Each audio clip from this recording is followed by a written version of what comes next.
Good morning વિદ્યાર્થી મિત્રો.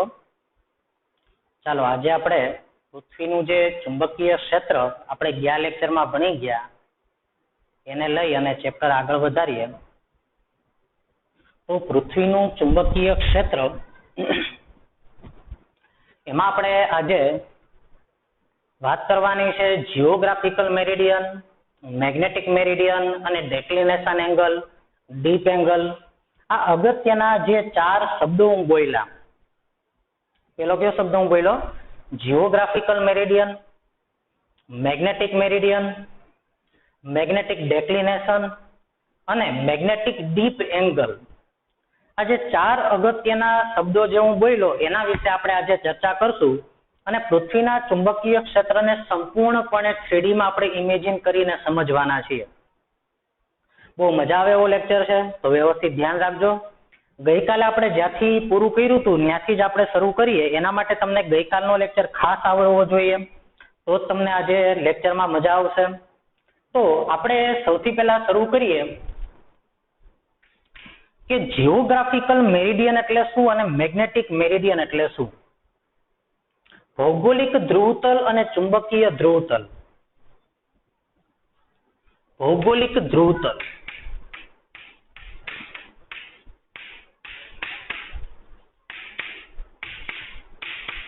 અને બીજો શબ્દ શું છે? ચુંબકીય ધ્રુવતલ.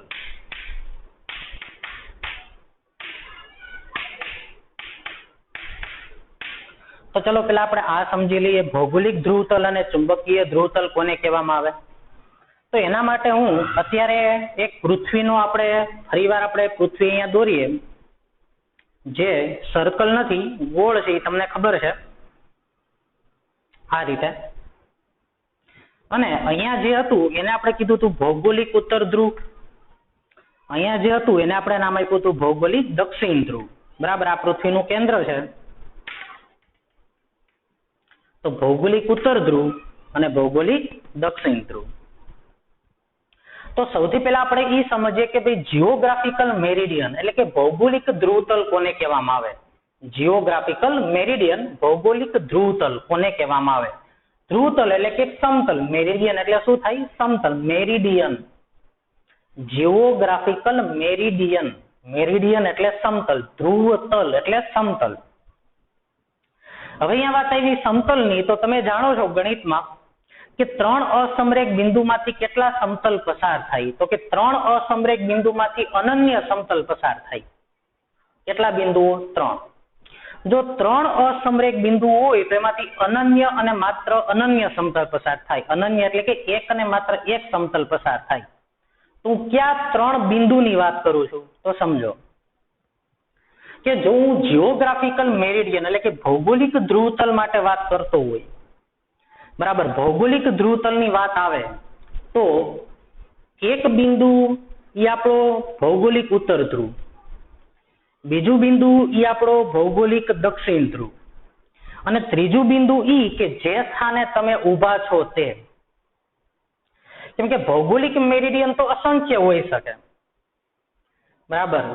એન અને એસ માંથી પસાર થતા તમામે તમામ સમતલ એ બધા ભૌગોલિક ધ્રુવતલ જ કહેવાય.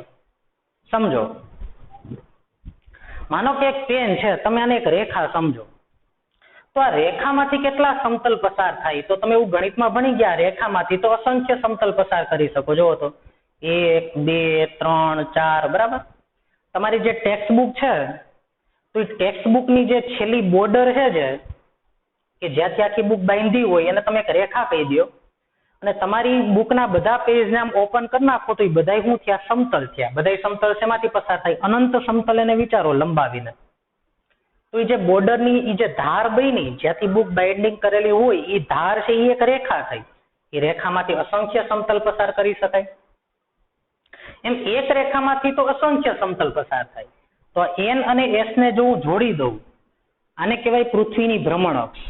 એન અને એસ ને હું જોડી દઉં તો બોલો આ રેખામાંથી કેટલા સમતલ પસાર થાય? અસંખ્ય સમતલ પસાર થશે. અને અસંખ્ય સમતલ પસાર થાય ક્યાં? બધા આપણા રેખાંશ. જો તો આ અર્ધ વર્તુળ બનતું હતું ને, હવે એને પૂરેપૂરું વર્તુળ વિચારી લ્યો તો એ જે વર્તુળો જે બન્યા એ બધાને સમાવતા સમતલો છે, એ બધા શું કહેવાય? ભૌગોલિક મેરિડિયન કહેવાય. બરાબર. જેમ કે આપણે અહીંયા દડા ઉપરથી સમજાતા, અહીંયા જો તો આરપાર તમે સુયો પસાર કરો આમ, તો એમાંથી આ પેલું સમતલ, બીજું સમતલ, આમ આરપાર વિચારો, આડછેદ વિચારો, આ એક આડછેદ, બીજો આડછેદ, ત્રીજો આડછેદ, અસંખ્ય સમતલ આમાંથી પસાર કરી શકાય. એટલે રેખામાંથી અસંખ્ય સમતલ પસાર થાય, પણ 3 અસમરેખ બિંદુમાંથી એક અને માત્ર એક જ સમતલ પસાર થાય. તો અહીંયા હું ક્યાં ભૌગોલિક મેરિડિયન ની વાત કરું છું? તો કે આ બધા ભૌગોલિક મેરિડિયન જ થયા, પણ મારે જાણવું છે આપણું ભૌગોલિક મેરિડિયન કયું, મારું સમતલ કયું, ભૌગોલિક સમતલ મારું કયું થાય. કેમ કે આ રેખામાંથી તો અસંખ્ય ભૌગોલિક સમતલો પસાર થશે. એન અને એસ ને જોડતી રેખામાંથી પસાર થતા સમતલો અસંખ્ય હશે. એ બધાને પૃથ્વીના ભૌગોલિક સમતલ જ કહેવાય, ભૌગોલિક ધ્રુવતલ જ કહેવાય. પણ મારે અહીંયા વાત કરવી છે મારું ભૌગોલિક સમતલ કયું, મારું ભૌગોલિક ધ્રુવતલ કયું, તમે તમારું ભૌગોલિક ધ્રુવતલ કયું. તો વિચારો કે આ એન ધ્રુવ છે, આ એસ ધ્રુવ છે, ને તમે ક્યાં ઉભા છો? તો કે તમે દાખલા તરીકે અહીંયા ઉભા છો. તો કેટલા બિંદુ થયા ગણો તો? 1, 2 અને આ ત્રીજું. તો આ બિંદુમાંથી પસાર થતું આ ત્રણેય બિંદુઓને સમાવતું એક સમતલ ઇમેજિન કરી શકો, એને કહેવાય તમારું ભૌગોલિક મેરિડિયન. બરાબર. એટલે માની લો કે તમે અહીંયા ઉભા હોય, તો આ બિંદુ અને આ બિંદુ ત્રણેયને સમાવતું સમતલ એ તમારું ભૌગોલિક મેરિડિયન થયું.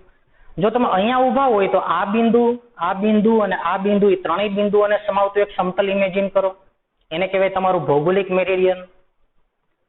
બરાબર. જે જમીનને લંબ રૂપે હોય, કેમ કે આમ થયું એટલે જમીનને લંબ રૂપે થયું, આપણી જમીન છે. બરાબર. તો જમીનને લંબ રૂપે.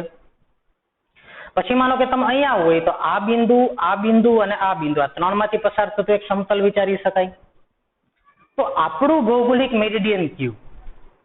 તો કે તમારું સ્થાન અને ઉત્તર દક્ષિણ બિંદુઓને જોડતું સમતલ. ભૌગોલિક ઉત્તર ધ્રુવ, ભૌગોલિક દક્ષિણ ધ્રુવ અને તમે જે સ્થાને ઉભા છો એ ત્રણેય બિંદુઓમાંથી પસાર થતું જમીનને લંબ રૂપે જે સમતલ પસાર થશે એને શું કહેવાય? ભૌગોલિક મેરિડિયન. એ જમીનને લંબ રૂપે હું એટલા માટે બોલું છું કે જમીનને લંબ રૂપે જ હોય. જો સમજો, પૃથ્વી તો ગોળ છે. બરાબર. તમે અહીંયા ઉભા છો, તો અહીંયા ઉભા છો એટલે પૃથ્વી તો ગોળ છે, એમાં ઉપર નીચે એવું તો કઈ હોય નહીં. તમે અહીંયા ઉભા છો, આ બિંદુ અને હું આમ વિચારી લઉં અહીંયા. જો તો આ ઉત્તર ધ્રુવ, આ દક્ષિણ ધ્રુવ, તમે અહીંયા ઉભા છો. ચાલો, એટલે કે તમે અહીંયા ઉભા છો. આ કયો ધ્રુવ થયો? ઉત્તર. આ કયો ધ્રુવ થયો? દક્ષિણ. એની એક્ઝેક્ટ સામેનો દક્ષિણ ધ્રુવ. તમે અહીંયા ઉભા છો. અને તમે અહીંયા ઉભા છો એટલે કે તમારી આ જમીન થઈને આ તમારું આકાશ થયું. અહીંયાથી એક લંબ દોરો તો આ શું થયું? જમીનને લંબ રૂપે, ભૌગોલિક મેરિડિયન. તમે અહીંયા ઉભા છો માનો કે, તો અહીંયા આવી જાવ. બરાબર. તો જો તો અહીંયા ઉત્તર ધ્રુવ, અહીંયા દક્ષિણ ધ્રુવ અને એક આ. તો આમ તમે દોરશો તો આ શું થયું? તમારું ભૌગોલિક મેરિડિયન થયું. તો ભૌગોલિક મેરિડિયન એટલે કે તમે ઉભા છો તે સ્થાન અને ભૌગોલિક ઉત્તર અને દક્ષિણ ધ્રુવમાંથી પસાર થતું 3 અસમરેખ બિંદુમાંથી પસાર થતું જમીનને લંબ રૂપે તમે જે સમતલ દોરો છો એને કહેવાય ભૌગોલિક મેરિડિયન. હવે અહીંયા હું મારા સ્થાન માટે વાત કરું તો જો હું મારી વાત કરું અહીંયા, તો મારે અહીંયા સમતલ દોરવું છે કે ભાઈ મારું ભૌગોલિક મેરિડિયન કયું. તો મેં અહીંયા જોયું, ચેક કર્યું કે ભાઈ મારા માટે છે ને ઉત્તર દક્ષિણ દિશા આ છે. મારા માટે ઉત્તર દિશા આ છે અને દક્ષિણ દિશા આ છે. ભૌગોલિક ઉત્તર દિશા આ છે ને ભૌગોલિક દક્ષિણ દિશા આ છે. અને હું અહીંયા ઊભો છું. તો ઉત્તર, દક્ષિણ અને હું અહીંયા ઊભો છું. તો જે આ જે સમતલ બન્યું, બરાબર, હું જે ઊભો છું એ સ્થાન મારા માટે આ દિશામાં છે ઉત્તર ધ્રુવ છે, આ દિશામાં છે દક્ષિણ ધ્રુવ છે. બે બિંદુ ઈ એ તો એક્ઝેક્ટ સામે જશે એકબીજાની. અને હું અહીંયા ઊભો છું. તો ત્રણેય બિંદુઓમાંથી પસાર થતું જે આ શિરોલંબ સમતલ મળ્યું મને, આ સમતલને શું કહેવાય? ભૌગોલિક મેરિડિયન. બરાબર. પછી આપણે વાત કરીએ ચુંબકીય ધ્રુવતલ. તો ચુંબકીય ધ્રુવતલ કોને કહેવાય? તો આપણે ભણી ગયા અગાઉના લેક્ચરમાં કે પૃથ્વી પોતે એના અંદર એક જાણે વિશાળકાય ગજ્યો ચુંબક આપણે ફિટ કર્યો હોય એવી રીતે વર્તે છે.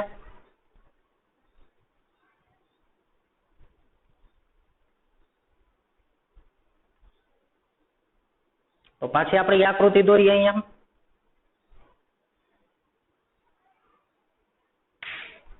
જો તો જ્યાં એન હતું ત્યાં ચુંબકનો કયો ધ્રુવ હતો? એસ. અને જ્યાં અહીંયા એસ છે ભૌગોલિક, અહીંયા ચુંબકનો કયો ધ્રુવ છે? એન. તેમ છતાં પણ યાદ રાખજો, આને આપણે શું કીધું હતું? ઉત્તર ચુંબકીય ધ્રુવ, આને આપણે દક્ષિણ ચુંબકીય ધ્રુવ કીધું છે, કારણ કે હોકાયંત્રની સોયની સાપેક્ષમાં નામ આપ્યું છે. કેમ કે હોકાયંત્રની સોય તો આમ સ્થિર રહેશે, હોકાયંત્રની સોય છે એ તો દક્ષિણ ધ્રુવ તરફ એનો ઉત્તર છેડો સ્થિર થશે, એટલે આને આપણે નામ આપ્યું હતું ચુંબકીય ઉત્તર ધ્રુવ, આને નામ આપ્યું હતું આપણે ચુંબકીય દક્ષિણ ધ્રુવ. તો હવે ચુંબકીય ધ્રુવતલ કોને કહેવાય? તો હવે તમને ખબર પડી ગઈ હશે કે ચુંબકીય ઉત્તર દક્ષિણ ધ્રુવ અને તમે જે સ્થાને ઊભા છો, ચુંબકીય ઉત્તર દક્ષિણ ધ્રુવ અને તમે જે સ્થાને ઊભા છો, ઈ ત્રણ અસમરેખ બિંદુમાંથી પસાર થતું શિરોલંબ સમતલ, એને શું કહેવાય? ચુંબકીય ધ્રુવતલ તરીકે ઓળખવામાં આવે. એને શું કહેવાય? ચુંબકીય ધ્રુવતલ. જેમ કે હવે મેં તમને હમણાં સમજાવ્યું આ સ્થાન માટે કે ભાઈ મારા માટે ઉત્તર દક્ષિણ આ છે અને હું અહીંયા ઊભો છું, એટલે આ મારું કયું થયું? ભૌગોલિક ધ્રુવતલ થયું. હવે હું વાત કરું ચુંબકીય ધ્રુવતલની, તો મેં શું કર્યું કે ભાઈ હોકાય યંત્ર મારી પાસે હતું, એમાં મેં ચેક કર્યું, તો મને માનો કે ખબર પડી કે ભાઈ આ ઉત્તર દિશા છે, પણ હોકાય યંત્રની સોય છે સેજ આમ રહી આમ, કેમ કે હોકાય યંત્રની સોય છે એ એક તરફ રહેશે અને એ બે વચ્ચે જો તો થોડુંક ગેપ છે બે વચ્ચેનો, તો છે ઉત્તર દિશા આમ, પણ આ સ્થાનેથી મેં જોયું તો ચુંબકીય સોય આમ રહી છે આમ. એટલે કે ઉત્તર દક્ષિણ ભૌગોલિક આમ છે, પણ ચુંબકીય ઉત્તર દક્ષિણ સેજ આમ છે મારા સ્થાન માટે, હું જે સ્થાને ઉભો છું તે સ્થાન માટે. તો ઉત્તર દક્ષિણ આમ છે, ચુંબકીય ઉત્તર દક્ષિણ, અને હું અહીંયા ઉભો છું, તો ઉત્તર દક્ષિણ અને આ જે મારું સ્થાન છે, તો આ જે સમતલ થયું, આ સમતલને શું કહેવાય? ચુંબકીય ધ્રુવતલ. એટલે કે આવા તમામ સમતલ, આ રૂમની અંદર આવેલા આવા તમામ સમતલો, આને શું કહેવાય? ચુંબકીય ધ્રુવતલ તરીકે ઓળખવામાં આવે આ રીતે. અને આવા જે સમતલ છે આને કહેવાય ભૌગોલિક ધ્રુવતલ. બરાબર છે? તો અહીંયા જો તો હું તમને એવું કહી શકું કે આ જે સમતલ થયું અથવા તો આવા તમામ સમતલો આ રૂમની અંદર આવેલા, એ બધા શું કહેવાય? ભૌગોલિક ધ્રુવતલ કહેવાય. અને આવા સમતલો સેજ આ રીતે, કેમ કે ઉત્તર દક્ષિણ ચુંબકીય આમ છે, તો આવા બધા સમતલો છે એને કહેવાય ચુંબકીય ધ્રુવતલ. હવે અહીંયા આપણે થોડુંક વધારે ડિટેલમાં સમજવા પ્રયત્ન કરીએ. જો તો હું પેલા તમને થોડુંક અહીંયા એક્ઝામ્પલ આપી દઉં કઈ રીતે. બરાબર, માનો કે આ તો ઉત્તર ધ્રુવ, આ દક્ષિણ ધ્રુવ, બરાબર, તો અહીંયા આ ઉત્તર અને આ દક્ષિણ ભૌગોલિક, તો ચુંબકીય ઉત્તર અહીંયા છે અને ચુંબકીય દક્ષિણ અહીંયા છે. હવે માનો કે તમે અહીંયા છો, તો એક બિંદુ આ, બીજું બિંદુ આ ને એક આ વ્યક્તિ, તો ત્રણેય બિંદુઓમાંથી પસાર થતું જે આ સમતલ દોરશો તમે લંબરૂપે જમીનને, એના માટે કયું સમતલ થયું? ચુંબકીય સમતલ થયું. ઓકે, તો હવે તમને ચુંબકીય સમતલ અને ભૌગોલિક સમતલ વિશે ખબર પડી ગઈ હશે. હવે મારે તમને જે સમજાવવું છે એની પછીનો શબ્દ છે અને એ છે ડેક્લિનેશન. ડેક્લિનેશન એંગલ, અને પછી આપણે લેશું ઇન્ક્લિનેશન એંગલ. પણ હજી હું તમને આના વિશે થોડુંક વધારે ડિટેલમાં એક વાત કરી દઉં. તો પૃથ્વી પોતે એક, પૃથ્વીની અંદર કેમ જાણે એક વિશાળ ગજ્યો ચુંબક હોય એવી રીતે પૃથ્વી વર્તે છે. બોલો આની ચુંબકીય ક્ષેત્ર રેખા કેવી રીતે હશે? એન થી એસ, ત્રિપરિમાણમાં વિચારો તો એન થી બહાર આવતી હશે, એસ માં દાખલ થતી હશે, એન માંથી બહાર આવતી હશે, એસ માં દાખલ થતી હશે. આ રીતે ત્રિપરિમાણમાં વિચારો તો આમ. અને અંદરના ભાગમાં એસ થી એન, પણ આપણે બહારના ભાગની ચર્ચા કરવાની છે, કેમ કે આપણે તો પૃથ્વીના બહારના ભાગમાં ઉપર રહેતા હોઈએ આ રીતે. એટલે કે જો આ ચુંબકીય ઉત્તર દક્ષિણ ધ્રુવ હોય, ચુંબકીય ઉત્તર દક્ષિણ, તો અહીંયાથી ચુંબકીય ક્ષેત્ર રેખા આમ જાતી હશે, આમ એન થી એસ ત્રિપરિમાણમાં આ રીતે. હવે મેં તમને એવું કીધું કે ભાઈ મારા માટે અહીંયા ચુંબકીય ધ્રુવતલ કયું? તો કે ભાઈ આ ભૌગોલિક ધ્રુવતલ હતું, આ સમતલ આખું, અને મારા માટે ચુંબકીય ઉત્તર, ચુંબકીય દક્ષિણ ને હું ઉભો છું એ સ્થાન, એટલે કે આ મારા માટે શું થયું? તો કે ચુંબકીય ધ્રુવતલ. એટલે કે મારા માટે છે બરાબર ચુંબકીય ઉત્તર ધ્રુવ આમ આવેલો છે ને ચુંબકીય દક્ષિણ ધ્રુવ આમ આવેલો છે. હવે ચુંબકીય ક્ષેત્ર રેખા એન માંથી એસ માં નીકળતી હોય તો હું જે સ્થાને ઉભો છું અહીંયા ચુંબકીય ક્ષેત્ર રેખા કઈ દિશામાં આવે છે? તો કે ચુંબકીય ક્ષેત્ર રેખા આમ જાય છે મારા માટે. આમ એન થી એસ તરફ આમ. એટલે કે હું જે સ્થાને ઊભો છું એ સ્થાને ચુંબકીય ક્ષેત્ર રેખા છે ને આ સમતલમાંથી પસાર થાય જો આમ આમ. એટલે કે આ સમતલમાંથી આમ આમ, કેમ કે એન ધ્રુવ આમ છે ને એસ ધ્રુવ આમ છે, તો મારા માટે ચુંબકીય ક્ષેત્ર રેખાઓ આમ પસાર થતી હશે. એટલે મેં જે તમને આ સમતલ બતાવ્યું, આ સમતલ જે છે એટલે કે ચુંબકીય ક્ષેત્ર રેખાઓને તમે સ્પર્શક દોરો તો એ સ્પર્શક છે ને બધા આ સમતલમાં આવશે, એના સ્પર્શકો આ સમતલમાં આવશે. એટલે કે તમે કોઈ પણ રેખા દોરો, આમ દોરો, બરાબર, કે કોઈ પણ બિંદુએ દોરેલો સ્પર્શક શું આપે તમને? ચુંબકીય ક્ષેત્રની દિશા. તો અહીંયા ચુંબકીય ક્ષેત્રની દિશા કઈ? પૃથ્વીની. તો એ ચુંબકીય ક્ષેત્રનો તમે સ્પર્શક દોરશો તો આ સમતલમાં આવશે. એ રેખા છે ને એ આ સમતલમાં આવેલી હશે. ખ્યાલ આવે છે તમને? જો બની શકે એવું, જો તો હવે માની લો કે હું આમ વિચારું તો આમ, તો ચુંબકીય ક્ષેત્ર રેખા આમ નથી, અહીંયા આમેય નથી, આમેય નથી, આમેય નથી. ચુંબકીય ક્ષેત્ર રેખાઓ આમ નીકળે છે આ રૂમમાંથી આમ. એટલે કે આ દિશામાં જાય છે, કેમ કે એનથી એ તરફ. હવે કઈ રીતે જાય, કેમ છે એની દિશા? આમે હોઈ શકે ચુંબકીય ક્ષેત્ર, અહીંયા આમે હોઈ શકે ચુંબકીય ક્ષેત્ર, આમે હોઈ શકે, એની યાર આપણે કઈ લેવા દેવા નથી. પણ ચુંબકીય ક્ષેત્ર રેખાઓ આ દિશામાંથી જાય છે આમ. આ જે રૂમ છે ત્યાં ચુંબકીય ક્ષેત્રની દિશા આમ છે આમ, બરાબર. તો જે ચુંબકીય સમતલ હોય એ સમતલ જે છે ને ચુંબકીય ક્ષેત્ર રેખાઓને સમાવતું હોય. અથવા તો તમે કોઈ પણ બિંદુએ સ્પર્શક દોરો તો એ સ્પર્શક છે ને આ સમતલમાં આવે, ચુંબકીય ક્ષેત્રના સમતલમાં આવે, બરાબર. તો આ ચુંબકીય ધ્રુવતલ અને ભૌગોલિક ધ્રુવતલ. ચાલો હજી આપણે આગળ વધીએ હવે આમાં. તો ત્રીજી વ્યાખ્યા આપણી એવી છે કે મેગ્નેટિક ડેક્લિનેશન, ચુંબકીય ડેક્લિનેશન એ એક ખૂણો છે. ત્રીજું,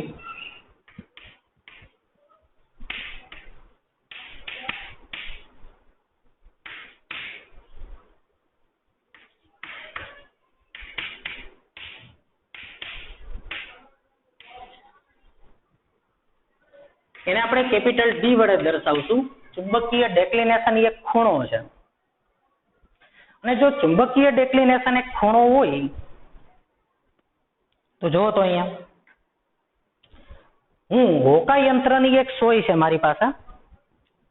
હવે મને ખબર છે કે હું આ સ્થાને છું અત્યારે, અને આ મારી ઉત્તર દિશા છે, સાચી ઉત્તર દિશા આ છે. અથવા તો તમે માની લો કે સમુદ્રની અંદર મુસાફરી કરતા હોય તો સમુદ્રનું જે જહાજ છે એમાં તમે જોયું કે ભાઈ સાચી ઉત્તર દિશા તો આમ છે, પણ તમે હોકા યંત્રની સોય રાખી તો હોકા યંત્રની સોય છે આમ દેખાણી તમને આમ આમ. બે વચ્ચે આટલો ખૂણો બન્યો. જોવો તો સાચી ઉત્તર દિશા અને ચુંબકીય ઉત્તર દિશા બે વચ્ચે આટલો ખૂણો બન્યો. કેમ કે જ્યાં ઉત્તર ધ્રુવ છે ત્યાં જ એક્ઝેક્ટલી ચુંબકીય દક્ષિણ ધ્રુવ નથી. જો એટલે હોકા યંત્રની સોય તો આ દિશામાં થઈ ગઈ, આની તરફ નો રહી, આની તરફ રહી. એટલે સાચી ઉત્તર દિશા આમ છે પણ ચુંબકીય સોય આમ ઉત્તર દિશા બતાવે છે. તો આ બે વચ્ચે જે ખૂણો બન્યો, આ જ ખૂણાને શું કહેવામાં આવે? મેગ્નેટિક ડેક્લિનેશન. એટલે કેટલી એરર આવશે. માની લો કે ડેક્લિનેશન છે 5 ડિગ્રી છે, એનો મતલબ કે ભાઈ ઉત્તર દિશા આમ છે પણ મને ઉત્તર દિશા 5 ડિગ્રી આમ બતાવે છે. એટલે કે ભૌગોલિક ઉત્તર દિશા અને ચુંબકીય ઉત્તર દિશા વચ્ચેનો ખૂણો આ સ્થાન આગળ કેટલો છે? 5 ડિગ્રીનો ખૂણો છે. એનો મતલબ એવો થયો. તો ચુંબકીય ડેક્લિનેશન એટલે શું? તો કે સાચી ઉત્તર દિશા અને ચુંબકીય ઉત્તર દિશા આપેલા સ્થાન આગળનો ડેક્લિનેશન એંગલ શું? તો મારા સ્થાન આગળનો ડેક્લિનેશન એંગલ એટલે કે ડેક્લિનેશન ખૂણો કેટલો? તો કે સાચી ઉત્તર દિશા અને હોકા યંત્રની સોય વડે દર્શાવેલી ચુંબકીય ઉત્તર દિશા બે વચ્ચે જે ખૂણો બન્યો એ ખૂણાને શું કહેવાય? ચુંબકીય ડેક્લિનેશન. તો જો અહીંયા હું એની વ્યાખ્યા લખું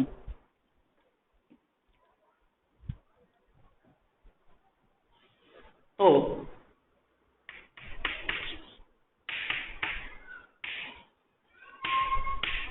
પૃથ્વી પરના કોઈ સ્થાન માટે એટલે કે કોઈ સ્થાનનો ડેક્લિનેશન એંગલ કેટલો હોય. હજી આપણે આમાં હું તમને ઘણું બધું ડિટેલમાં સમજાવું છું ડેક્લિનેશનમાં. એટલે અહીંયા સમજો, હું જે કંઈ કહું એના ઉપર જ ફોકસ થાવ અત્યારે, વધારે કંઈ ન વિચારો તમે. પૃથ્વી પરના કોઈ સ્થાન માટે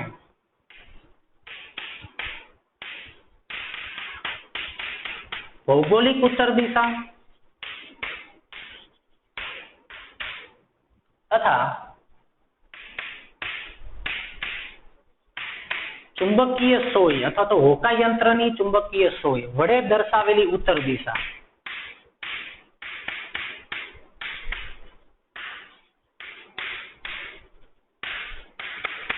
વચ્ચે બનતા કોણને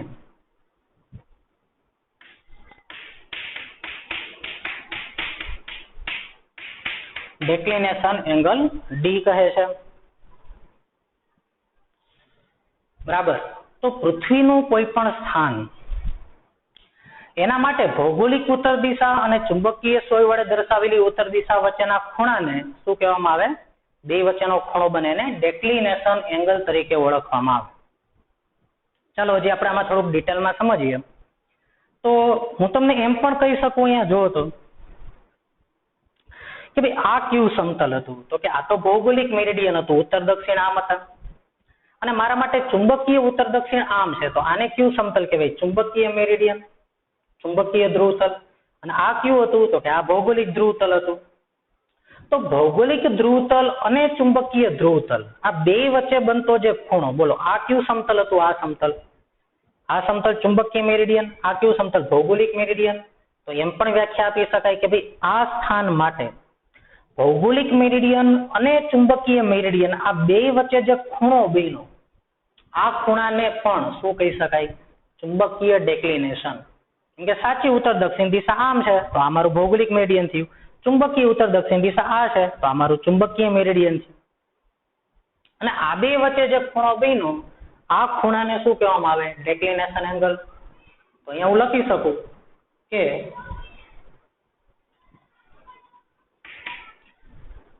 આપેલા સ્થાન આગળ આ બીજી વ્યાખ્યા એની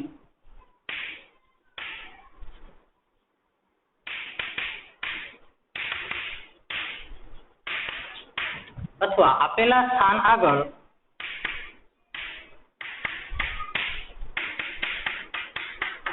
ભૌગોલિક ધ્રુવતલ તથા ચુંબકીય ધ્રુવતલ વચ્ચેના કોણને શું કહેવામાં આવે? ચુંબકીય ડેક્લિનેશન તરીકે ઓળખવામાં આવે. ચાલો આટલી આપણને ખબર પડી ગઈ. હવે આપણે હું તમને 11મા ધોરણમાં જે ભણી ગયા એ હું તમને પાછું એકવાર યાદ કરાવું. તો માનો કે તમે દ્રષ્ટિ સ્થાન ભેદની રીત ભણી ગયા હતા 11મા ધોરણમાં, કે એમાં તમે પૃથ્વીથી કોઈ પણ બે સ્ટાર વચ્ચેનું અંતર નક્કી કરતા, બે ગ્રહો વચ્ચેનું અંતર નક્કી કરતા, પૃથ્વીથી કોઈ પણ ગ્રહનું અંતર નક્કી કરતા. હવે દ્રષ્ટિ સ્થાન ભેદની રીત તમે યાદ કરો. માનો કે તમે અહીંયા છો, ઓબ્ઝર્વર અહીંયા છે, અને આ બે દૂરના બિંદુઓ છે, બે દૂર આવેલા, બહુ દૂર આવેલા બિંદુઓ છે. એટલે કે આ બે બિંદુ વચ્ચેનું અંતર કરતા આ અંતર બહુ મોટું છે, બહુ એટલે બહુ મોટું છે. તો તમને ખબર છે આ ખૂણો બહુ નાનો બનશે. બરાબર. જેમ કે આને હું ડી વડે બતાવી દઉં, આને કેપિટલ ડી વડે બતાવી દઉં, તો ખૂણો બરાબર શું થાય? ચાપ ભાગ્યા ત્રિજ્યા. તો થીટા બરાબર શું લખતા તમે? d/d. અને જો આ ડી બહુ મોટા હોય, આ ડી ની સાપેક્ષમાં, તો આ ખૂણો છે બહુ નાનો મળશે તમને. જેમ કે આપણે કોઈ પણ બે સ્ટાર માટે ઓબ્ઝર્વેશન કરતા હોય, તો ભાઈ કોઈ પણ બે સ્ટાર હોય તો આપણાથી તો સ્ટારનું અંતર ઘણું બધું વધારે છે, પણ એ બે સ્ટાર એકબીજાથી નજીક હોય તો એ બે સ્ટાર વડે તમારી પાસે બનતો ખૂણો એ શેમાં હોય? તો કે ભાઈ એક અંશમાં પણ ન હોય, એક મિનિટમાં પણ ન હોય, પણ એક સેકન્ડના કેટલાયમાં ભાગનો ખૂણો બને છે તમે જાણો છો. કહેવાનો મતલબ એ છે કે તમારાથી કોઈ પણ વસ્તુ, માની લો કે આ બે બિંદુઓ એ અને બી, એ અને બી બિંદુઓ તમારાથી જેમ વધુ દૂર હશે એમ તમારી આગળ એનો ખૂણો નાનો બનશે, અને એ અને બી બિંદુઓની જેમ તમે નજીક જતા જશો એમ તમારી આગળ આ બે બિંદુઓ છે મોટો ખૂણો બનાવશે. આ વસ્તુની તમને ખબર પડે. બરાબર. કે કોઈ પણ બે એ અને બી બિંદુઓ તમારાથી જેટલા નજીક એટલો એ બે બિંદુઓ વડે તમારી પાસે બનતો ખૂણો મોટો, અને બે બિંદુઓ તમારાથી જેટલા દૂર હશે ને પોતે પાછા પરસ્પર નજીક હોય પણ તમારાથી બહુ દૂર હોય તો એ ખૂણો બહુ નાનો બનશે. હવે અહીંયા જુઓ તો ડેક્લિનેશન માટે કે ભાઈ માનો કે તમે અહીંયા વિષુવરેખા ઉપર હોય, વિષુવરેખા ઉપર, તો વિષુવરેખા ઉપર જો તમે હશો અને અહીંયા તમે જો ચુંબકીય સોય રાખી દો, વિષુવરેખા ઉપર જો તમે ચુંબકીય સોય રાખો, હોકાયંત્ર અહીંયા રાખો વિષુવરેખા ઉપર, તો વિષુવરેખા ઉપર એવું બનશે કે જો ચુંબકીય ધ્રુવો જે છે, ચુંબકીય ધ્રુવ અને આ ભૌગોલિક ધ્રુવ એ છે એકબીજાથી દૂર, પરંતુ તમે એનાથી ઘણા બધા દૂર છો, કેમ કે પૃથ્વી તો આપણી બહુ વિશાળ છે, 6400 કિલોમીટર એની ત્રિજ્યા છે. તો આ બે સ્થાનની સાપેક્ષમાં તમે આ વિષુવરેખા ઉપર છો, વચ્ચોવચ્ચ છો કોઈ પણ સ્થાને, તો તમારાથી આ બે સ્થાન છે એ બહુ દૂર થયા, અને તેથી આ બે સ્થાન વડે તમારી પાસે બનતો ખૂણો કેવો હશે? નાનો હશે. એટલે કે જે હોકાયંત્રની સોય છે ત્યાં આ એમ ધ્રુવ અને એસ ધ્રુવ એના વડે બનતો ખૂણો નાનો હશે. હોકાયંત્રની સોય જે છે એ રહેશે તો એસ સામે સ્થિત, પણ એ ખૂણો બહુ નાનો હશે. બરાબર. તમે વિચારો કે કોઈ પણ બે સ્ટાર હોય એમાં તમે એની સામે આંગળી ચીંધીને ઉભા રહ્યો, તો કોઈ પણ એક સ્ટાર હોય એની એકદમ નજીકમાં બીજો સ્ટાર હોય તો તમારે આંગળીને કેટલી ફેરવી પડે? સે જેવી આમ કરો ત્યાં બીજો સ્ટાર આવી ગયો. એમ વિષુવરેખા પાસેથી એન અને એસ ધ્રુવો બહુ દૂર હોવાથી હોકાયંત્રની સોય છે સે જેવી જ આમ ખસેલી હશે એન ધ્રુવની સાપેક્ષમાં. એટલે જો તમે વિષુવરેખા પાસે હશો તો ચુંબકીય ઉત્તર ધ્રુવ આમ છે અને ચુંબકીય ઉત્તર ધ્રુવ આમ હશે અને ભૌગોલિક ઉત્તર ધ્રુવ આમ, પણ સોયને સે જેવી જ આમ ખસેલી તમને દેખાશે. એટલે કે લગભગ સાચી ઉત્તર દિશા જ બતાવશે તમને. હવે તમે સમજાશો હું શું કહેવા માંગુ છું. આ બે સ્થાન છે એ બહુ દૂર છે વિષુવરેખાથી, તો અહીંયા તમને હું એમ કહું કે ભાઈ ઉત્તર ધ્રુવ ક્યાં, અહીંયા દક્ષિણ ધ્રુવ ક્યાં, એટલે કે ચુંબકીય ઉત્તર ધ્રુવ ક્યાં, તો તમારે સે જેવી જ આમ આંગળી ખસેડવી પડશે. એમ હોકાયંત્રની સોય જે છે ઉત્તર ધ્રુવની સાપેક્ષે સે જેવી જ આમ ખસેલી હશે. એટલે કે વિષુવરેખા પર જે છે એ ચુંબકીય ઉત્તર ધ્રુવ અને ભૌગોલિક ઉત્તર ધ્રુવ બે વચ્ચે બનતો ખૂણો બહુ નાનો હશે. એટલે હોકાયંત્રની સોય છે લગભગ તમને સાચી ઉત્તર દિશા જ બતાવશે.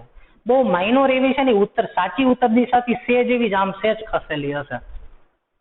જેમ કે, અને બીજી વાત કે હવે તમે જેમ જેમ ઉપર જતા જાવ એમ શું થશે? જેમ કે ઉત્તર અક્ષાંશ તરફ જતા જાવ તો ઉત્તર દિશામાં જતા જાવ તો ઊંચા અક્ષાંશ તરફ જાવ તો વિષુવરેખા પાસે તો અક્ષાંશની વેલ્યુ 0 હોય. હવે તમે ઉપર જાવ તો વધારે અક્ષાંશ તરફ વાળા સ્થાન પાસે જાવ તો તમે આની નજીક આવો છો, અને આની નજીક આવો તો હવે આ બે સ્થાન છે તમારી આગળ મોટો ખૂણો બનાવશે. અથવા તો હોકાયંત્રની સોય હશે એસ ધ્રુવ તરફ સ્થિર રહેશે, પણ એનાથી એન ધ્રુવ ઘણો દૂર હશે, એટલે કે હવે ખૂણો વધતો જશે. એટલે જેમ તમે ઊંચા અક્ષાંશ તરફ જાઓ એમ આ સ્થાન તમારી નજીક આવી ગયા, એટલે તમારી આગળથી મોટો ખૂણો બનાવશે. અને આ બંને સ્થાન વડે તમારી પાસે જે બનતો ખૂણો છે એ જ ડેક્લિનેશન છે.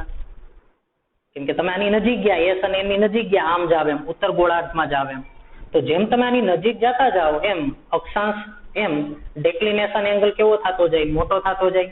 એટલે કે સાચી ઉત્તર દિશા અને ચુંબકીય ઉત્તર દિશા વચ્ચે બનતો ખૂણો છે એ તમારી આગળ મોટો બનશે. એવું દક્ષિણ ધ્રુવ માટે જો, તો જેમ દક્ષિણ ધ્રુવમાં જાઓ એમ આ બે વડે તમારી પાસે બનતો ખૂણો મોટો થતો જાય. અને તેથી એમ કહી શકાય કે જેમ તમે ઊંચા અક્ષાંશ તરફ જાઓ, પછી તમે ઉત્તર તરફ જાઓ કે દક્ષિણ તરફ જાઓ, જેમ તમે ઊંચા અક્ષાંશ તરફ જતા જાશો તેમ તેમ શું થશે? તો કે ડેક્લિનેશન એંગલ મોટો થતો જશે. એટલે કે સાચી ઉત્તર દિશા જે હશે ઈ અને ચુંબકીય ઉત્તર દિશા બે વચ્ચેનો ખૂણો શું થશે? વધતો જશે. અને ભારતમાં આપણે જોઈએ કે ભાઈ આપણું ભારત જે છે એમાંથી જ વિષુવરેખા પસાર થાય છે, એટલે આપણા માટે આ બે ધ્રુવો આપણાથી દૂર છે, અને એટલા માટે ભારતમાં છે ડેક્લિનેશન એંગલ બહુ નાનો છે. જેમ કે દિલ્હી માટે જે છે 0.41 મિનિટ ઈસ્ટ છે,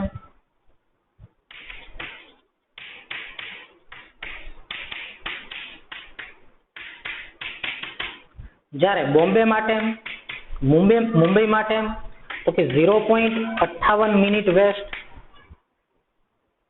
બરાબર. આ સવાલ આ વખતની ગુજકેટની એક્ઝામમાં 2020માં પૂછાણો હતો કે દિલ્હી માટે ડેક્લિનેશન એંગલ ખાલી જગ્યા છે તો કેટલો છે? 0.41 મિનિટ ઈસ્ટ. તો હવે તમને ખબર પડી ગઈ હશે ડેક્લિનેશન એંગલ એટલે શું. તો કે કોઈ પણ સ્થાન આગળ સાચી ઉત્તર દિશા અને ચુંબકીય ઉત્તર દિશા, એટલે કે હોકાયંત્રની સોય તો તમને ચુંબકીય ઉત્તર દિશા જ બતાવશે, પણ એ સાચી ઉત્તર દિશાથી કેટલી એને અલગ બતાવી એ ખૂણાને શું કહેવાય? ડેક્લિનેશન એંગલ. બરાબર. અને જેમ ઊંચા અક્ષાંશ તરફ જાઓ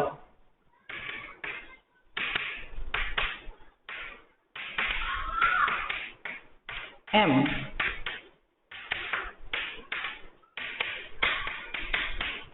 ડિક્લિનેશન ડી ની કિંમત વધતી જાય છે.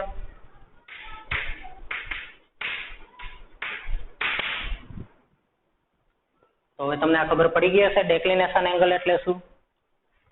પછીની આપણે જે વ્યાખ્યા લેવી છે ઈ છે મેગ્નેટિક ડીપ એંગલ. શું હવે આપણે લેવું છે? Magnetic deep angle. તો ચાલો જુઓ તો મેગ્નેટિક ડીપ એંગલ એટલે શું.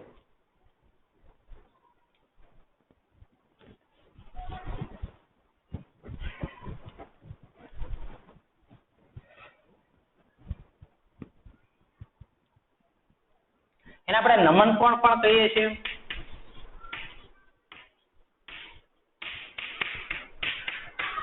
એને આઈ કહેવાય અથવા તેને ડીપ એંગલ પણ કહેશું, ચુંબકીય ડીપ એંગલ,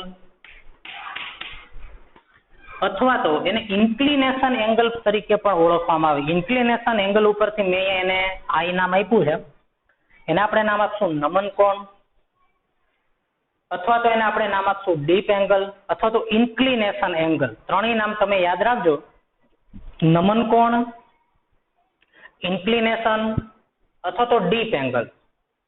નમન કોણ, ડીપ એંગલ અથવા તો ઇન્ક્લિનેશન. બરાબર, હમણાં તમને ખબર પડી જશે આવું નામ આપણે એને શું કામ આપ્યું.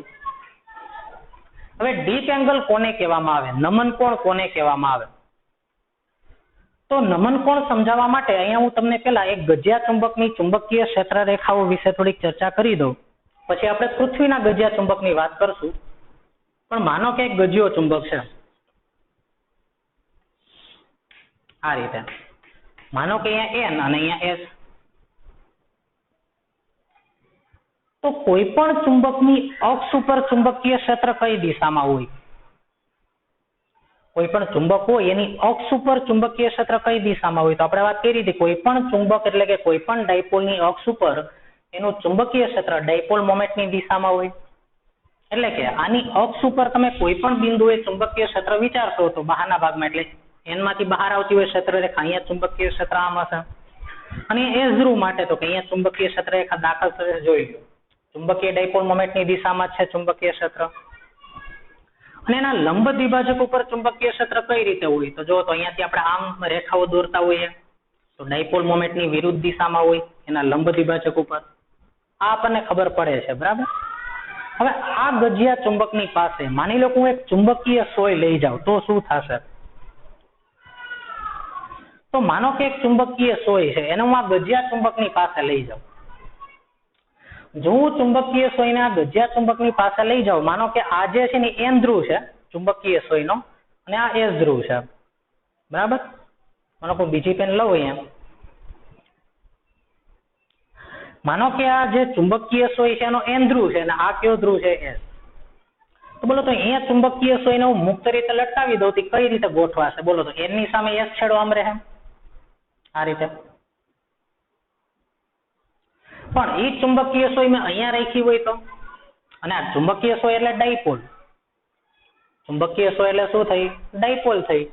બરાબર. તો આ કઈ રીતે? તો કોઈ પણ ડાયપોલ હોય હંમેશા ક્ષેત્રની દિશામાં ગોઠવવા પ્રયત્ન કરે એવું આપણે ભણી ગયા છે. હંમેશા ચુંબકીય ડાયપોલ ચુંબકીય ક્ષેત્રની દિશામાં જ રહી. તો જો તો આ સોય આમ રહી એસ થી એન તરફની દિશામાં. પણ અહીંયા રાખું તો અહીંયા રાખું તો આ ચુંબકીય સોય આમ રહેશે. કઈ દિશામાં રહેશે? તો કે ચુંબકીય ક્ષેત્રની દિશામાં. બરાબર. એટલે આ રીતે હશે. આ એન ધ્રુવ છે ને આ એસ ધ્રુવ છે તો આ ચુંબકીય સોય આમ હશે. અને અહીંયા રાખું તો અહીંયા ચુંબકીય સોય આમ હશે એસ થી એન તરફની દિશામાં. એટલે કે આ કયો ધ્રુવ હતો? એન. એટલે એસ સામે એન આવશે. તો પૃથ્વી પણ પોતે ગજિયો ચુંબક છે. અને જો પૃથ્વી પોતે ગજિયો ચુંબક હોય તો શું થશે આખી ઘટના? હું આ જ આકૃતિને આ રીતે તમને સમજાવું. જો તો પૃથ્વી દોરીને. પણ એના માટે હું તમને પેલા થોડુંક એવું ઇમેજિન કરવું પડશે કે આપણે બધા પૃથ્વી ઉપર કઈ રીતે રહેલા છીએ. કેમ કે મોટા ભાગના વિદ્યાર્થીઓને આ જ ખબર નથી પડતી કે આપણે પૃથ્વી ઉપર કેમ જીવીએ. જોઈએ માનો કે આપણી પૃથ્વી છે. હવે તમને કોઈ એમ પૂછે કે ભાઈ જમીનની નીચે હું, તો તમે એમ કહો પાતાળ, બરાબર. એવું રિયલમાં કઈ ન હોય. જો અહીંયા આ પૃથ્વી છે, તો પૃથ્વી હોય, આપણે બધા પૃથ્વી ઉપર રહીએ છીએ, તો અહીંયા રહેલો જે માણસ હશે, અહીંયા રહેલો માણસ અહીંયા, એના માટે આકાશ કેમ થશે? તો કે અહીંયા રહેલા માણસ માટે જો તો આકાશ ઉપર તરફ થયું, અને એના માટે આ જમીન થઈ, આ જમીન થઈ. પછી જે માણસ અહીંયા હશે, અહીંયા એને તમે એમ પૂછો કે ભાઈ આકાશ થઈ કેમ? કે આપણે તો જમીનને લંબ રૂપે ઉભા હોય, તો જો તો આ સપાટીને લંબ રૂપે આ માણસ ઉભો હશે, એના માટે આકાશ આમ થશે, આમ. તમે એને એમ કહો ઉપર જો તો એ કઈ દિશામાં જોવે? આમ જોવે, આમ, બરાબર. કેમ કે પૃથ્વીમાં ઉપર નીચે એવું કઈ ન હોય, આ તો ગોળો છે, બરાબર. એટલે આને આમ વિચારી શકાય, જો આમ, આમ. એટલે આ માણસ આવો જ અનુભવ કરતો હોય, એના માટે આકાશ આમ થશે, એટલે કે આ વસ્તુ આમ, આકાશ આમ થશે અને એની જમીન આમ થશે. પછી જે માણસો અહીંયા રહેતા હશે એ આમ ઉભા હશે, જો તો આમ, જમીનને લંબ રૂપે, જો તો આને લંબ રૂપે ઉભા છે. અને એને તમે એમ કે ઉપર તરફ જોવો, તો એ ઉપર તરફ કેમ જોવે? તો એના માટે આકાશ આમ થાય, લંબ રૂપે ઉપર તરફ જોયું, એટલે કે એને આમ જોયું, આમ. એટલે આને આમ વિચારવાનું, જો આમ, એના માટે આકાશ આમ થયું. એટલે આપણે બધા છે આવી રીતે ઉભા હોય. જો આ માણસ આમ ઉભો હોય, અહીંયા માણસ આમ ઉભો હોય, એટલે એની જમીન આ થઈ, જમીનને લંબ રૂપે. આ માણસ આમ ઉભો હોય, એટલે એને તમે નીચે જોવાનું કહો તો એ આમ જોશે, એની જમીન આ છે, સમતલ. પછી અહીંયા ઉભેલો માણસ હોય, એને ઉપર જોવાનું કહો તો એ આમ જોવે, નીચે જોવાનું કહો તો એ આમ જોવે, આ એની જમીન થઈ. કેમ કે આપણે બહુ સૂક્ષ્મ વિભાગ જોતા હોઈએ. અહીંયા ઉભેલો માણસ હોય, એના માટે આ આકાશ થયું, જો આ, અને આ એની જમીન થઈ, બરાબર છે. તો હવે પૃથ્વી જે છે એ તો પોતે ગજ્યો ચુંબક છે, એને પોતાની ચુંબકીય ક્ષેત્ર રેખા છે. તો ચુંબકીય ક્ષેત્ર રેખા છે એન ધ્રુવમાંથી બહાર આવે ને એસ ધ્રુવમાં પ્રવેશે છે. તો જો તો અહીંયા હું આકૃતિ દોરું, એની ઉપરથી હું તમને સમજાવવા પ્રયત્ન કરું, પછી આપણે નમન કોણ તમને ખબર પડશે કે આ નમન કોણ ખરેખર છે શું. તો અત્યારે આ જે ગજ્યો ચુંબક છે, બરાબર, એને મેં આમ દોર્યો છે, પણ અત્યારે તમને થોડીક વ્યવહાર વધારે ખબર પડે એટલે હું આને સીધો આમ દોરી નાખું છું, બરાબર. તો કે આપણી પૃથ્વી,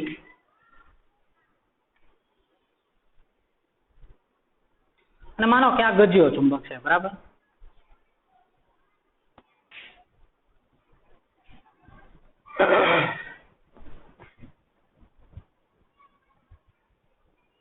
આવી રીતે હું નથી દોરતો, આમ સીધું દોરી નાખું છું ત્યારે, જેથી કરીને તમને થોડીક વધારે ખબર પડે, પછી આપણે એ રીતે સમજી લેશું. જો તો અહીંયા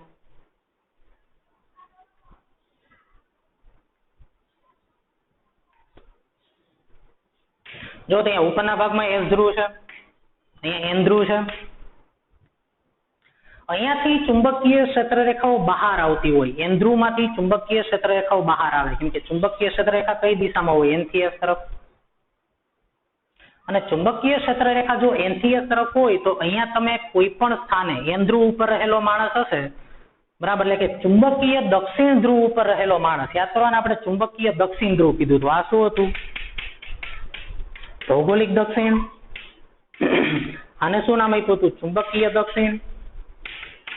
તો અહીંયા ચુંબકીય દક્ષિણ ધ્રુવ ઉપર રહેલો જે માણસ હશે આમ હશે, જોવો તો અહીંયા આમ, આમ. એટલે કે એના માટે આકાશ આમ છે, આ એની જમીન થઈ. હવે તમે આ માણસની કઈ રીતે અનુભવ કરતો હશે? તો એ તો પોતાની રીતે તો આમ જ હશે, આમ જ અનુભવ કરતો હશે, પોતે ચતો જ છે, બરાબર, આ રીતે. હવે એન ધ્રુવમાંથી ચુંબકીય ક્ષેત્ર રેખા બહાર આવતી હોય, એટલે કે અહીંયા સ્પર્શક કઈ દિશામાં હોય? તો કે અહીંયા તમે આના નજીકના ભાગમાં ગમે ત્યાં સ્પર્શક દોરો, તેનું ચુંબકીય ક્ષેત્ર આમ હોય, તો અહીંયા જો તમે ચુંબકીય સોયને રાખો, તો એ ચુંબકીય સોય કઈ રીતે ગોઠવાશે? તો કે ચુંબકીય સોય છે ઉપર તરફ ગોઠવાશે. જોવો તો આનો સ્પર્શક કઈ દિશામાં આવ્યો? જોવો તો અહીંયા કોઈ માણસ ઉભો હોય આ રીતે, તો જો અહીંયાથી તો ચુંબકીય ક્ષેત્ર રેખા આમ ગઈ, એટલે કે આ એની જમીન છે, આ આકાશ છે. તો ચુંબકીય ડાયપોલ કઈ દિશામાં ગોઠવાય? ચુંબકીય ક્ષેત્રની દિશામાં. તો અહીંયા ચુંબકીય ક્ષેત્ર આ રીતે છે, જમીનને લંબ રૂપે, આકાશ તરફ બહાર આવતી દિશામાં. તો અહીંયા જો તમે ચુંબકીય સોય રાખો, તો એ ચુંબકીય સોય જો જમીનને લંબ રૂપે ગોઠવાશે. એટલે કે માનો કે હું અત્યારે અહીંયા ઊભો હોય, અહીંયા આ રીતે આમ, તો આ જે નીચેનો ભાગ છે ને મારું માથું થશે. જો આ નીચેનો ભાગ, બરાબર, આ મારું માથું થશે. હું આમ જોઉં, અત્યારે હું ઉપર જોઉં છું આમ, એનો મતલબ કે મેં આમ જોયું, આમ આકાશ તરફ જોયું, જો આ આકાશ. અને આ જમીન મારી, તો મેં નીચે જોયું તો મને જમીન દેખાણી. તો અહીંયાથી ચુંબકીય ક્ષેત્રરેખાઓ બહાર આવે છે, કેમ કે અહીંયા એન ધ્રુવ છે. એટલે અહીંયા હું માની લો કે હું ચુંબકીય દક્ષિણ ધ્રુવ ઉપર હોય, તો અહીંયાથી ચુંબકીય ક્ષેત્રરેખા જમીનમાંથી બહાર આવતી હશે. આ જમીન છે, એમાંથી ચુંબકીય ક્ષેત્રરેખા બહાર આવે, અહીંયાથી ચુંબકીય ક્ષેત્રરેખા બહાર આવે છે. અને જો અહીંયાથી ચુંબકીય ક્ષેત્રરેખા બહાર આવતી હોય તો બોલો, તો આ ગજિયો ચુંબક જે છે અથવા તો ચુંબકીય સોય હશે એ ક્ષેત્રની દિશામાં ગોઠવાશે. તો આ ચુંબકીય સોય શિરોલંબ રહેશે આ રીતે. અને નીચે કયો ધ્રુવ છે? એન. તો આ છેડો કયો થયો? એસ.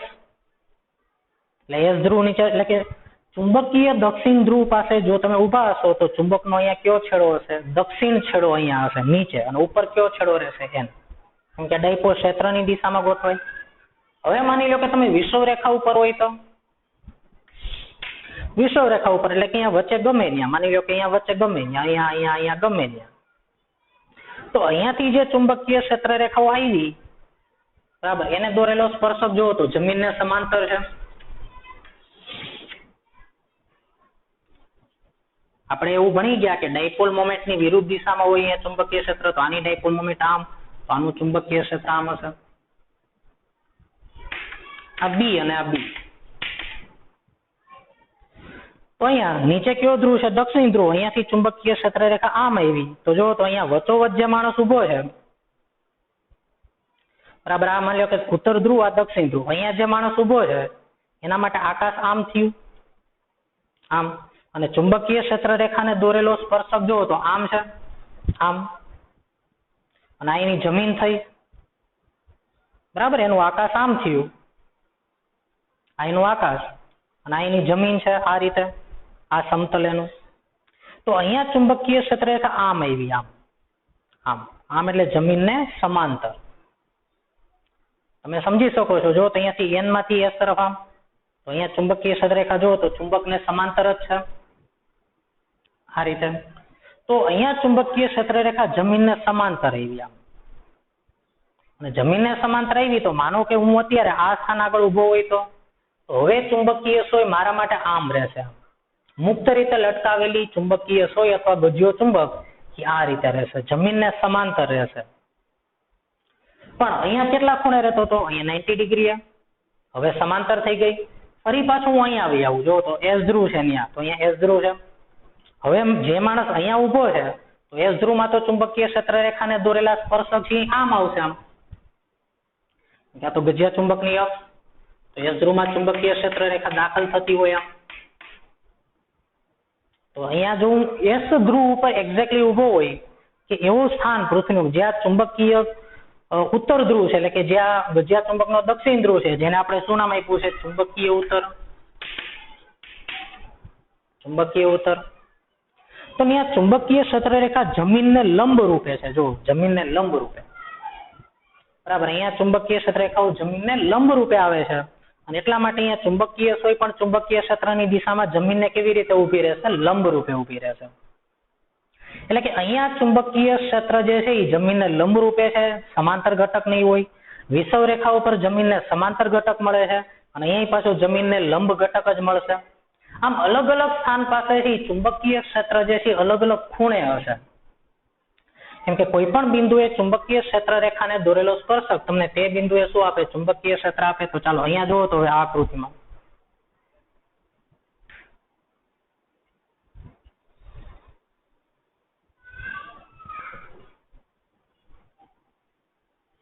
હવે તમે અહીંયા આકૃતિની અંદર જુઓ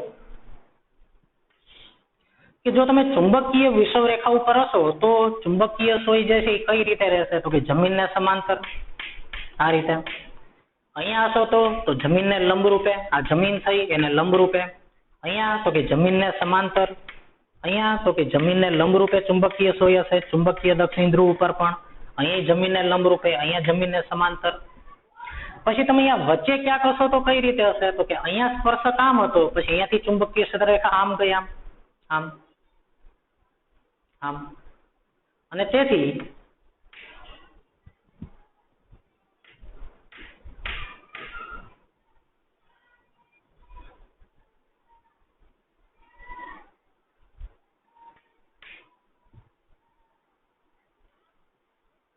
અહીંયા ચુંબકીય ક્ષેત્ર આ રીતે છે, આ રીતે N થી S તરફ, અને ચુંબકીય ક્ષેત્રની દિશામાં જ ડાયપોલ મોમેન્ટ હોય એટલે અહીંયા S અને અહીંયા N આ રીતે. તો અહીંયા ચુંબકીય સોય જમીનને સમાંતર, અહીંયા લંબ, અહીંયા લંબ. તો અહીંયા કઈ રીતે હશે કયો તો મને? અહીંયાથી ચુંબકીય ક્ષેત્રરેખા બહાર આવે છે આમ. તો હવે હું અહીંયા તમને પેન વડે સમજાવું શું પરિસ્થિતિ બનશે. તો અહીંયા જે સોય છે જમીનને લંબ રૂપે હશે, એ ધીમે ધીમે આમ વળશે, જો આમ. અને વિષુવ રેખા ઉપર આવતા આવતા આ સોય જમીનને કેવી બની જશે? સમાંતર. ફરી પાછી જમીન સાથે અમુક ખૂણો બનાવશે, અને ખૂણો બનાવતા બનાવતા અહીંયા આવશે તો કેવી થઈ જશે? જમીનને લંબ રૂપે. એટલે માનો કે તમે પ્લેન ની અંદર બેઠા હોય અને તમે પ્લેન માંથી મુસાફરી કરતા હોય, તમે અહીંયાથી અહીંયા સુધી આવો છો, ચાલો બરાબર, એટલે કે કોઈ પણ જગ્યાએથી માનો કે તમે આ ઉત્તર ધ્રુવ છે, અહીંયા ચુંબકનો N ધ્રુવ છે, અને અહીંયા ચુંબકનો S ધ્રુવ, તમે પ્લેનમાં અહીંયાથી મુસાફરી કરતા કરતા અહીંયા આવ્યા અને અહીંયા તમે લેન્ડિંગ કરો છો, બરાબર, અહીંયાથી ટેક ઓફ કર્યું, અહીંયા લેન્ડિંગ કરો છો, અને તમે તમારા પ્લેનની અંદર એક ચુંબકીય સોયને મુક્ત રીતે લટકાવી દીધી. તો બોલો તમે દક્ષિણ ધ્રુવ ઉપર હશો તો ચુંબકીય સોય આમ હશે, અહીંયા છો તો ચુંબકીય સોય આમ હશે. બોલો કેટલાનો ખૂણો બનાવ્યો એને? સમક્ષિતિ સાથે 90 નો ખૂણો. પછી તમે ધીમે ધીમે એમ કરતા કરતા કરતા આમ આવો છો, એટલે ચુંબકીય સોય જે છે એ સમક્ષિતિ સાથે અમુક ખૂણો બનાવશે. અત્યારે 90 ડિગ્રીનો ખૂણો છે, મતલબ કે આ પ્લેન છે, પ્લેનમાં અહીંયા તમે લટકાવી દીધી છે અહીંયા સોય, તો ચુંબકીય સોય અત્યારે આમ છે. પછી ત્યાંથી તમે મુસાફરી કરતા કરતા કરતા અહીંયા વિષુવ રેખા ઉપર આવશો તો સોય આમ થઈ જશે, કેમ કે જમીનને સમાંતર છે ચુંબકીય ક્ષેત્ર. એટલે શું થશે તો કે અહીંયાથી તમે ઉપડા, બરાબર, ભાઈ ધીમે ધીમે સોય આમ થશે. જો આમ તમે જેમ અહીંયા આવતા જશો એમ ચુંબકીય સોય આમ થતી જશે. જેવા તમે વિષુવવૃત્ત ઉપર પહોંચશો એટલે ચુંબકીય સોય આમ થઈ ગઈ. ફરી પાછા તમે છે આમ કરતા કરતા હજી આગળ વધ્યા એટલે ચુંબકીય સોય આમ થતી જશે, અને ફરી પાછા જેવું તમે ઉત્તર ધ્રુવ ઉપર પહોંચશો એટલે પાછી ચુંબકીય સોય આમ થઈ જશે. તો એ જે ચુંબકીય સોય છે, બરાબર, હવે આપણે નમન કોણ કોને કહીએ છીએ? તો કે નમન કોણ એટલે કે સમક્ષિતિજ સાથે બનતો ખૂણો, એને શું કહેવાય? નમન કોણ. ચુંબકીય ક્ષેત્રની દિશામાં હંમેશા ડાયપોલ ગોઠવાય, અને ચુંબકીય ક્ષેત્રની દિશામાં ડાયપોલ ગોઠવાય તો આ જે ડાયપોલની જે તમને દિશા મળી, ચુંબકીય સોયની દિશા મળી, એ તમને જે તે સ્થાન આગળ પૃથ્વીના ચુંબકીય ક્ષેત્રની દિશા આપી. જેમ કે તમે અહીંયા હતા તો સોય આમ રહી, તો ચુંબકીય ક્ષેત્રથી જુઓ તો અહીંયા આ રીતે થયું શિરોલંબ દિશામાં. પછી અહીંયા આવી ગયા તો વિષુવ રેખા ઉપર તો ચુંબકીય ક્ષેત્ર આમ થઈ ગયું, પછી ચુંબકીય ક્ષેત્ર આમ થઈ ગયું 90 ડિગ્રીના ખૂણે. તો એ જે સોય છે, બરાબર, એ અહીંયા 90 નો ખૂણો બનાવ્યો સમક્ષિતિ સાથે, તો આને જ કહેવામાં આવે નમન કોણ. અહીંયા નમન કોણ 90 ડિગ્રી હોય, અહીંયા નમન કોણ એટલે કે ડીપ એંગલ 90 ડિગ્રી હોય, અને અહીંયા નમન કોણ કેટલો? જો જમીનને સમાંતર, તો અહીંયા નમન કોણ 0 છે વિષુવવૃત્ત ઉપર. તો આવી રીતે કોઈ પણ સ્થાન આગળ, બરાબર, ચુંબકીય ક્ષેત્ર રેખા એ સમક્ષિતિ સાથે જે ખૂણો બનાવે એને શું કહેવાય? એનો નમન કોણ. પણ એના માટે તમારે એક ખાસ વાત અહીંયા ઈ મગજમાં રાખવી પડે કે જે દિશામાં ચુંબકીય ક્ષેત્ર હોય સોયને ઈ દિશામાં રાખવી પડે. એના માટે એક ડીપ સર્કલ આવે. એ જે ડીપ સર્કલ છે એમાં હોકાયંત્રમાં કેમ સોય આવી રીતે ફરતી હોય આમ, એમ ડીપ સર્કલ ની અંદર સોય આમ ફરતી હોય, આમ શિરોલંબ સમતલમાં આ રીતે શિરોલંબ સમતલમાં સોય ફરતી હોય. અને એ જે ડીપ સર્કલ હોય એને તમારે કઈ દિશામાં રાખવાનું, એટલે કે આ સોય કઈ રીતના, આ સોય આમ ફરે એટલે કે એનું સમતલ આ થયું, આ સમતલ. તો પહેલા તો તમારે ડીપ સર્કલ ને ચુંબકીય મેરિડિયનમાં રાખવાનું, બરાબર. આપણું ચુંબકીય મેરિડિયન આમ હતું તો આપણે ડીપ સર્કલ આમ ફરી શકે ને એવી રીતે એને રખાય, બરાબર. હવે આને આમ ફરી શકે એમ ન રખાય આમ, કેમ કે આ સોય કઈ દિશામાં ગોઠવવા પ્રયત્ન કરશે? ક્ષેત્રની દિશામાં. ચુંબકીય ક્ષેત્ર રેખાને દોરેલો સ્પર્શક એ તમને તે બિંદુએ ચુંબકીય ક્ષેત્રની દિશા આપે, તો આ ચુંબકીય ક્ષેત્રની દિશામાં ગોઠવવા પ્રયત્ન કરશે. અને એટલા માટે જે દિશામાં ચુંબકીય ક્ષેત્ર રેખાઓ હોય એ દિશામાં આ સોય ફરી શકે એમ રખાય. તો આપણા માટે ચુંબકીય મેરિડિયન મેં તમને સમજાવ્યું, તો આ ભૌગોલિક મેરિડિયન છે, દાખલા તરીકે આ ચુંબકીય મેરિડિયન છે. તો ચુંબકીય મેરિડિયન એટલે કે ચુંબકીય ક્ષેત્ર રેખાઓ આમ આવે છે આમ, તો આ સોય છે ને આમ ફરી શકે ને એમ આને રખાય, એટલે કે આ ધરી ઉપર આમ ફરી શકે ને એમ રખાય, આમ ફરી શકે એમ ન રખાય. તો ચુંબકીય મેરિડિયનમાં એક તો મેં સોય રાખી દીધી, બરાબર, કે ચુંબકીય ક્ષેત્ર રેખા આમ આવે છે. હવે આ સોય કઈ દિશામાં ગોઠવાશે, તો કે અહીંયાથી ચુંબકીય ક્ષેત્ર રેખા પસાર તો થઈ, પણ એને દોરેલો સ્પર્શક કઈ દિશામાં છે, ઈ દિશામાં આ સોય ગોઠવાશે. કેમ કે સ્પર્શકની દિશા ઈ ચુંબકીય ક્ષેત્રની દિશા થઈ, તો આ સોય ચુંબકીય ક્ષેત્ર રેખાની દિશામાં ગોઠવાશે. તો જો હું વિષુવવૃત્ત ઉપર ઉભો હોય તો આ સોય આમ રહેશે, આમ, બરાબર. જો હું ઉત્તર કે દક્ષિણ ધ્રુવ ઉપર ઉભો હોય તો આ સોય આમ રહેશે. પણ હું માની લ્યો કે અહીંયાથી અહીંયા નહીં, અહીંયા નહીં, એટલે કે અહીંયા નો ઉભો હોય એટલે કે 90 ના ખૂણે નહીં હોય, અહીંયા નહીં ઉભો હોય એટલે કે 0 ના ખૂણે નહીં હોય જમીન સાથે, અને અહીંયા વચ્ચે ક્યાં કહીશ તો આ ચુંબકીય સોય આમ રહેશે, આમ રહેશે. અથવા મેં તમને પ્લેનમાં કઈ રીતે થશે મેં તમને કીધું, તો કાં તો એ સોય આમ રહી, તો આમ રહી તો ચુંબકીય મેરિડિયનમાં સોય છે જો તો એને સમક્ષિતિજ સાથે કેટલો ખૂણો બનાવ્યો, આ જે ખૂણો છે એટલે કે આ સોય આમ નયમી ડીપ થઈ, જો નયમી, અને એટલા માટે આ જે સમક્ષિતિજ સાથે જે ખૂણો બન્યો એને શું કહેવાય, ડીપ એંગલ તરીકે ઓળખવામાં આવે, બરાબર. તો ચુંબકીય મેરિડિયનમાં રાખેલી ચુંબકીય સોય એ સમક્ષિતિજ સાથે જે ખૂણો બનાવશે એને શું કહેવાય, તે સ્થાનનો ડીપ એંગલ. તો ધ્રુવો ઉપર ડીપ એંગલ 90 ડિગ્રી હોય, કેમ કે જમીનને લંબરૂપે રહેશે. વિષુવ રેખા ઉપર ડીપ એંગલ 0 હોય, પણ એ સિવાયનું કોઈ પણ સ્થાન હોય તો એ સમક્ષિતિજ પણ નહીં હોય, શિરોલંબ પણ નહીં હોય, પણ વચ્ચેનો કોઈ ખૂણો હશે, કાં તો આમ હશે, આમ હશે, આમ હશે, ગમે એ રીતે હોઈ શકે. તો એ જે સમક્ષિતિજ સાથે જે ખૂણો બન્યો એને શું કહેવામાં આવે, તે સ્થાન આગળનો ડીપ એંગલ. તો ડીપ એંગલની વ્યાખ્યા કઈ રીતે લખી શકાય, તો ચાલો આપણે ડીપ એંગલની વ્યાખ્યા લખીએ. હવે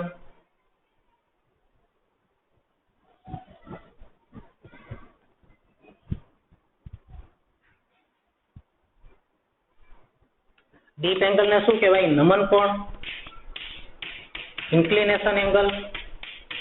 તેની વ્યાખ્યા હું આવી લખી શકું કે ભાઈ ચુંબકીય મેરિડિયનમાં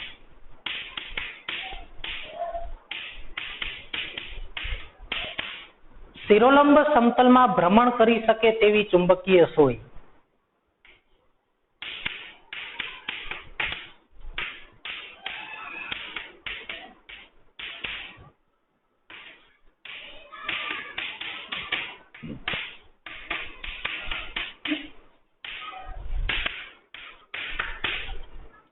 વડે સમક્ષિતિજ સાથે બનતો ખૂણો.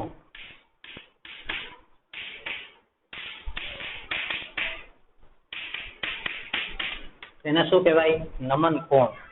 તો નમન કોણ નક્કી કરવા માટે સૌથી પહેલા તમારે શું નક્કી કરવું પડે, ચુંબકીય મેરિડિયન નક્કી કરવું પડે, અને ચુંબકીય મેરિડિયનની અંદર પછી તમારે શિરોલંબ સમતલમાં ફરી શકે તેવી ચુંબકીય સોય, એ મેગ્નેટિક મેરિડિયનનું જે સમતલ છે એ સમતલમાં ભ્રમણ કરી શકે એવી તમે કેવું ડીપ સર્કલ લીધું, એટલે કેવી રીતે ફરી શકે એવી આ ધરી ઉપર એક સોય રાખી જે આમ ફરી શકે આમ, બરાબર. અને હવે એ જે સમક્ષિતિજ સાથે જો 0 નો ખૂણો બનાવે તો ડીપ એંગલ 0, 90 નો ખૂણો બનાવે ડીપ એંગલ 90, અથવા તો આમ રહે તો એ જે સમક્ષિતિજ સાથે જે ખૂણો બન્યો એ જેનો શું થયો, નમન કોણ, બરાબર, અથવા તેને શું કહેવાય, ડીપ એંગલ.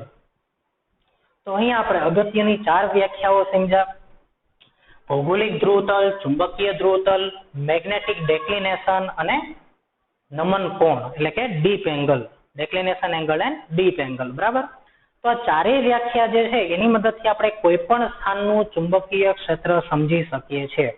તો આવતા લેક્ચરમાં આપણે પૃથ્વીના કોઈ પણ સ્થાનનું ચુંબકીય ક્ષેત્ર સમજવું હોય તો આ 4 વસ્તુનો આપણે ઉપયોગ કરશું, એટલે કે ખાસ કરીને ડેક્લિનેશન અને ડીપ એંગલનો ઉપયોગ કરશું, અને એની મદદથી આપણે પૃથ્વીના કોઈ પણ સ્થાનના ચુંબકીય ક્ષેત્ર વિશે જે સૂત્રો છે, જે સાબિતી છે કે કઈ રીતે આપણે કોઈ પણ સ્થાનનું ચુંબકીય ક્ષેત્ર શોધી શકીએ એની આપણે ચર્ચા કરશું. અને ઈ પૂરું થયા પછી ટેક્સ્ટ બુકના દાખલા આવતા લેક્ચરમાં જ આપણે શરૂ કરી દઈશું, બરાબર. તો અહીંયા સુધી વ્યવસ્થિત કરી નાખો, આવતા લેક્ચરમાં આપણે ટેક્સ્ટ બુકના દાખલા પછી ચાલુ કરવાના છે.